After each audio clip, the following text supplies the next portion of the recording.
failures and misdemeanors. I mean, the list that this bank has got involved in now is pretty long. I know it's a very large bank, so there's plenty of scope. But PPI mis-selling, if I get any of these wrong, by the way, do correct me. This is the list of regulatory problems that you've got on the go at the moment. Interest rate derivatives mis-selling, LIBOR manipulation.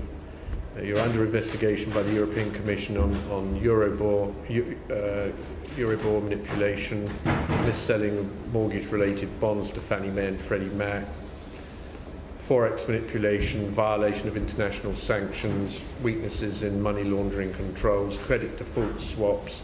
You're under investigation by the US Department of Justice and Commodity Futures Trading Commission for rigging gold, silver, platinum and palladium markets.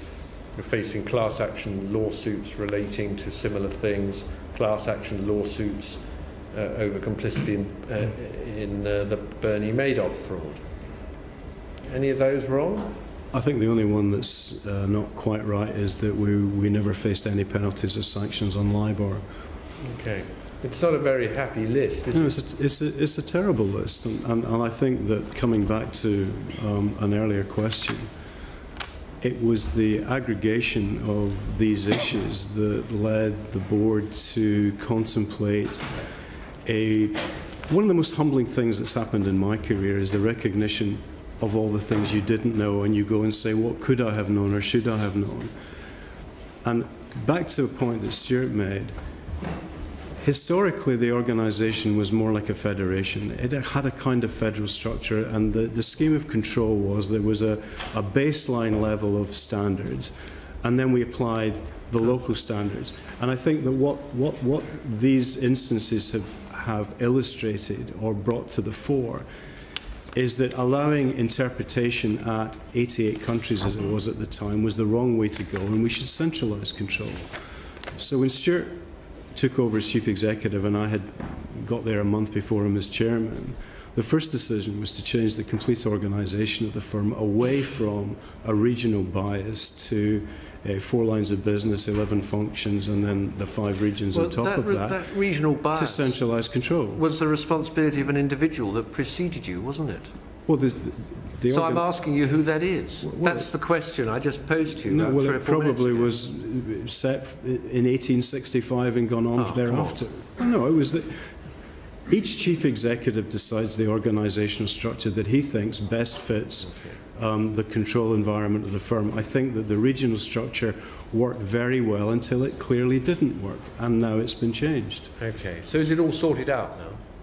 It's in the process of being sorted out. So it's not yet resolved? It's a fourth road type of job. It keeps going, and then you start at the beginning again because circumstances change. So you're halfway through this restructuring? I would say we... Hang on, I'm asking the chairman.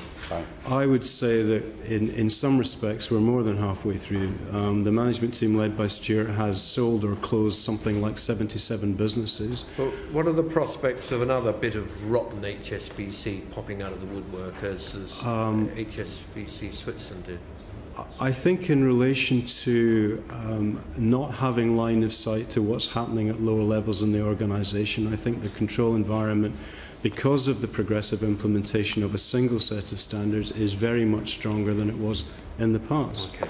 And I think that the simplification that has been going on in terms of eliminating countries where it's not possible to get the information, the control information necessary to understand what's happening, simply because it doesn't exist in certain countries.